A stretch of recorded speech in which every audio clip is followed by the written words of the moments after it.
Hello friends, मैं योगेश शुक्ला, आपका दोस्त, आपका भाई, एक बार फिर से हमारे सैप इंस्टीट्यूट के यूट्यूब चैनल पर आप सभी का स्वागत करता हूं। तो स्टूडेंट्स, आज हम विलियम शेक्सपियर के द्वारा लिखी गई poem the seven ages of man उसके बारे में चर्चा करेंगे। तो स्टूडेंट्स, पोएम को स्टार्ट करने से पहले विलियम शेक्सपियर, जिनके बारे में कौन नहीं जानता, थोड़ा बहुत हम उनके बारे में कुछ देख लेते हैं।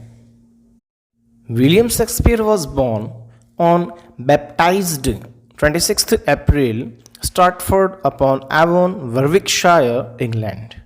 बच्चों, विलियम शेक्सपियर का जन्म 26 अप्रैल, बैप्टाइज्ड 26 अप्रैल, बपतिस्मा किया हुआ 26 अप्रैल 1564 को स्ट्रैटफोर्ड अपॉन एवॉन, वर्विकशायर, इंग्लैंड के अंदर हुआ था।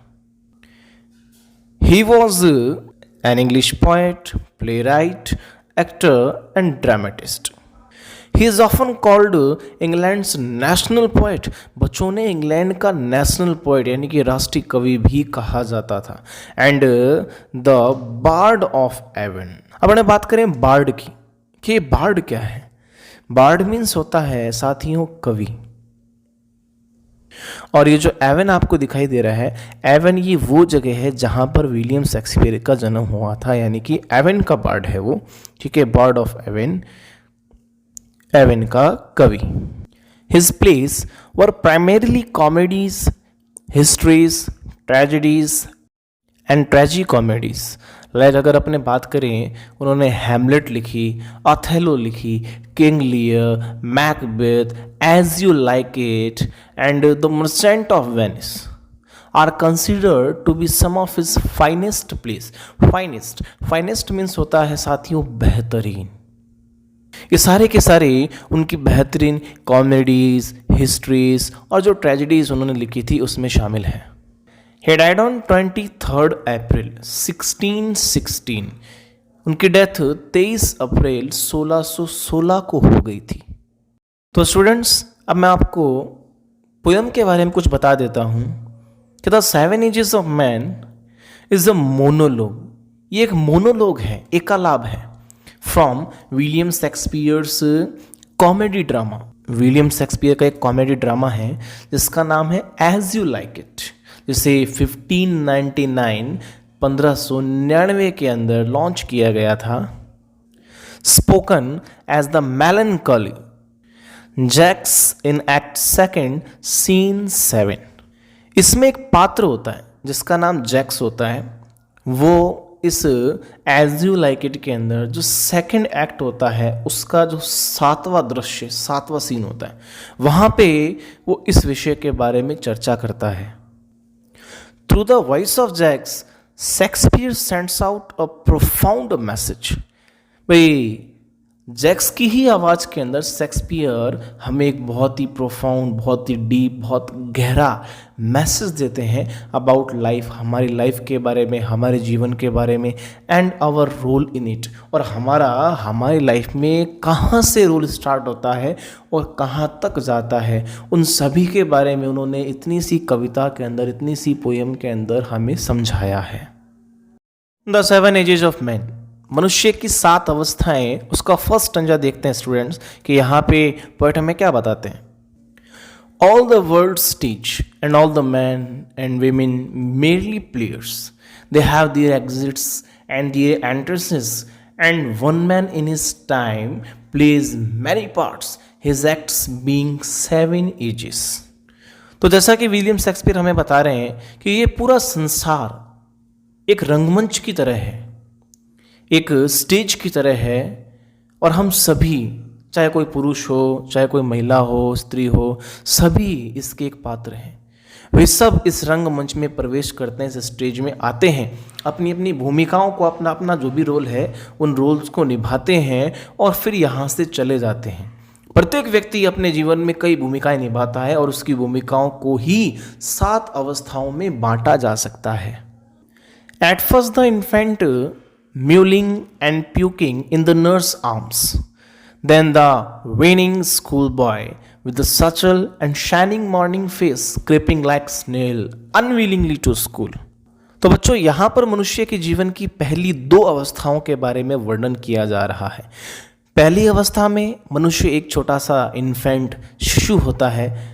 वह बहुत ही कमज़ोर सी आवाज़, बिल्ली की तरह जो आवाज़ होती है उस आवाज़ के अंदर चिल्लाता रहता है, रोता रहता है। कई बार वो जो नर्स होती है ना, उसकी हाथ में, उसकी बाहों में उल्टी भी कर देता है। फिर दूसरी अवस्था में वह एक स्कूली बच्चे की भूमिका निभाता है, स्कूल जाने वाले बच्चे की भूमिका निभाता है। वह छोटी छोटी बातों के बारे में शिकायत करता रहता है। अपना बस्ता लेकर के एक चमकते हुए, सुबह के समय जो उसका चेहरा चमक रहा होता है, प्रातःकालीन चमकते हुए चेहरे के साथ वह स्कूल जाने के लिए तैयार हो जाता है। परंतु वो एक घोंगे की तरह धीरे धीरे आगे बढ़ता है। घोंगा जो कि बहुत धीरे धीरे चलता है, उसकी तरह वो आगे बढ़ता रहता है। सच बात तो यह है कि वो बच्चा स्कूल जाना ही नहीं चाहता, बिना इच्छा के वो आगे बढ़ता है। और शायद हम सब भी ऐसा ही करते थे हमारे टाइम के अंदर। तो ये दो स्टेज यहाँ पे विलियम शेक्सपियर ने हमें इस पोएम के माध्यम से बताई है। चलिए अब नेक्स्ट स्टेंजा देखते हैं। And then the love sang like furnace with woeful ballad made to his mistress eyebrow। इस स्टेंजा के अंदर जो पोएट है ना, वो मनुष्य के जीवन रूपी नाटक के अंदर उसकी जो तीसरी अवस्था होती है उसका वर्णन करता है, जिसे हम टीन एज भी कहते हैं। 13 to 19 टीन एज भी जिसे कहा जा सकता है। इस अवस्था में मनुष्य एक प्रेमी की भूमिका निभाता है, एक लवर की भूमिका निभाता है। वह अपनी प्रेमिका के लिए एक भट्टी, एक तंदूर की तरह गरम गरम आहें भरने लगता है।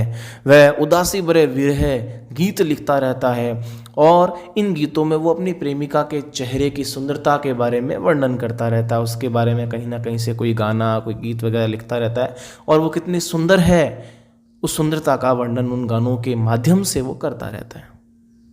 ये एक प्रेमी का बहुत ही सामान्य सा वर्णन है। सभी प्रेमी, चाहे कोई भी लवर्स हो, सच में ऐसे ही करते हैं। सबका वर्णन यहाँ पे जैसा वर्णन दिया हुआ है वो सारा का सारा उसी टाइप का ही है।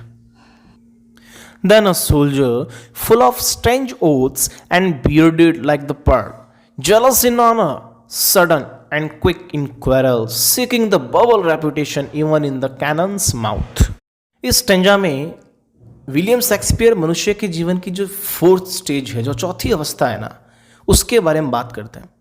इस अवस्था में मनुष्य एक सैनिक की भूमिका निभाता है, एक सोल्जर की भूमिका निभाता है। एक अजीब किस्म की कस्में खाता रहता है। उसने अपनी दाढ़ी एक चीते की दाढ़ी जैसी बनाई होती है, मतलब बहुत सारी दाढ़ी रखने का शौकीन हो जाता है। सम्मान के लिए वो बहुत भूखा होता है। वो एकदम सम्मान चाहता है, सबसे ऑनर चाहता है। वह बहुत अचानक तथा जल्दी लोगों से झगड़ा करने लगता है, क्योंकि वो जोश से भरा हुआ होता है। प्रसिद्धि के लिए, सम्मान प्राप्त करने के लिए वो तोप के मुंह में भी जाने को तैयार हो जाता है। वहाँ पे आगे जाकर के खड़े होने को भी तैयार रहता है। कहने का मतलब है हर प्रकार का जोखिम उठा सकता है वो, और वो इसके लिए कुछ भी कर सकता है, मरने को भी तैयार रहता है। And then the justice in fair round belly with good cap on line, with eyes severe and beard of formal cut, full of white sauce and modern instances, and so he plays his part। तो William Shakespeare हमें ये बताते हैं कि जो पांचवी अवस्था होती है ना, जो फिफ्थ स्टेज होती है, वहां पे मनुष्य एक न्यायाधीश की, एक जस्टिस की भूमिका निभाता है। उसका पेट काफ़ी मोटा हो जाता है, धीरे धीरे आगे आने लग जाता है और वो खाने पीने का शौकीन हो जाता है। उसकी आंखें बहुत ही ज़्यादा गंभीर और डर पैदा करने वाली होती है। उसकी दाढ़ी एक फॉर्मल कट के अंदर वो रखने लग जाता है और काफ़ी समझदारी वाली, मुहावरों से भरी हुई, जिसके अंदर कहीं ना कहीं उसका वो एक्सपीरियंस होता है, उससे वो शेयर करता है, ऐसी बातें करता है। अपनी बातों को विस्तार से समझाने के लिए वो बहुत से उदाहरण भी देता है। और इस प्रकार से मनुष्य अपने जीवन की जो पांचवी अवस्था होती है, जो फिफ्थ स्टेज होती है, उसे प्ले करता है, निभाता है। अब बात करते हैं अपने सिक्स्थ स्टेज की। The sixth stage shifts into the lean and slippered pantaloon with spectacles on nose and pouch on side, his youthful horse well saved a world too wide, for he sank, and his big manly voice turning again towards childish treble pipes and whistles in his sound। अगर हम छठी अवस्था की बात करें तो इसके अंदर व्यक्ति का जो शरीर है ना, वो बहुत ही दुबला पतला सा और कमज़ोर सा पड़ जाता है। अमूमन ऐसा ही होता है। उसके कपड़े उस पर बहुत ढीले आने लगते हैं, वो बहुत, ये ऐसा कह सकते हैं, बहुत ज़्यादा पतला हो जाता है। वह अपनी नाक पर एक चश्मा लगाए रखता है तथा अपनी पेटी के साथ में, यानी कि जो वो पहना रहता है पजामा वगैरह, वहाँ पे एक छोटा सा बटुआ भी बांध कर रखता है। लंबी जुराबें जो वो अपने जवानी के दिनों के अंदर पहना करता था, अब उसकी पतली टांगों के लिए बिल्कुल ढीली सी पड़ जाती। उसकी भारी जो मर्दाना आवाज़ होती, जानदार आवाज़ होती, एक बार फिर से एक बच्चे की तरह पतली सी और तीखी सी हो जाती। और जब वो बोलता है ना, तो उसके मुंह से ऐसा लगता है कि सीटी निकल रही है, सीटी बाहर आ रही। और इस प्रकार से विलियम शेक्सपियर यहाँ पे एक बूढ़े व्यक्ति के बारे में बता रहे हैं जो अपनी युवावस्था की जितनी भी ताकत है ना, वो खो चुका होता है इस स्टेज के अंदर आकर के। चलिए नेक्स्ट स्टेज देखते हैं, last stage, last scene of all that ends this strange eventful history in second childlessness and mere oblivion. Sense teeth, sense eyes, sense taste, sense everything. तो मानव जीवन का जो नाटक चलता होता है ना स्टेज के अंदर, जो वो प्ले कर रहा है अपनी भूमिका को, यहाँ पे ये उसका अंतिम दृश्य है। और वो एक सेकंड चाइल्डहुड की तरह होता है, दूसरे बचपन की तरह होता है। यह मानव जीवन के अद्भुत घटनापूर्ण इतिहास को समाप्त कर देता है, क्योंकि उसका जीवन कई घटनाओं से, कई हिस्ट्री से भरा होता है। यह मात्र एक भूले रहने की अवस्था होती है। स्टेज के अंदर इंसान अक्सर भूल जाया करता है। इस अवस्था में मनुष्य बिना दांतों के, बिना आंखों के मीन्स उसकी आंखों की जो रोशनी है ना, वो थोड़ी सी कम हो जाती है, तथा बिना स्वाद के हो जाता है, क्योंकि किसी प्रकार का स्वाद रहता ही नहीं है। मुंह में दांत भी नहीं होते हैं, तो किसी भी चीज़ का वो स्वाद नहीं ले सकता। ना कुछ ज़्यादा तीखा खा सकता है, ना मीठा खा सकता है। बस वही सिंपल सा जो भी घर में बना हुआ भोजन है, बस वही कर सकता है।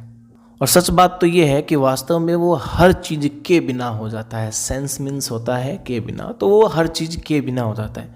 किसी भी चीज़ का वो स्वाद नहीं ले सकता।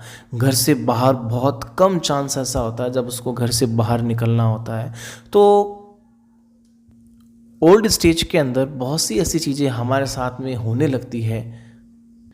तो दोस्तों, इस प्रकार से विलियम शेक्सपियर ने हमें हमारी जो 7 अवस्थाएं होती हैं ना, जो 7 स्टेजेस होती हैं, उसके बारे में बताया है कि कैसे मानव जीवन, मनुष्य की जो लाइफ होती है, वो पहले एक बचपन से शुरू होती है और फिर एक स्कूल बॉय की तरफ जाती है, देन लवर भी वो बनता है, फिर एक सोल्जर की भूमिका को भी वो प्ले करता है, फिर वो जस्टिस बनता है, देन पेंटालून बनता है, और अंत में उसकी स्टेज आती है ओल्ड एज, जिसे हम हमारा दूसरा बचपन भी कहते हैं। और इसके साथ में हमारे जीवन का अंत हो जाता है। जीवन अपना जो चक्र है ना, उस चक्र को यहाँ पर आकर के पूरा कर लेता है। तो दोस्तों, आई होप कि मेरे इस वीडियो को भी बाकी जितने भी वीडियोज़ हैं उनकी तरह ही आप लोगों का प्यार मिलेगा। तो जल्दी मिलते हैं दूसरे वीडियो के साथ में। तब तक के लिए आप मेरे इस वीडियो को लाइक करें, अपने फ्रेंड्स के साथ में, क्लासमेट्स के साथ में, जो भी अभी होम पर स्टडी कर रहे हैं उनके साथ में शेयर करें, और इस चैनल को सब्सक्राइब करें ताकि मैं आप लोगों के लिए इसी प्रकार से और न्यू लेटेस्ट वीडियोज़ लाता रहूं। Thank you.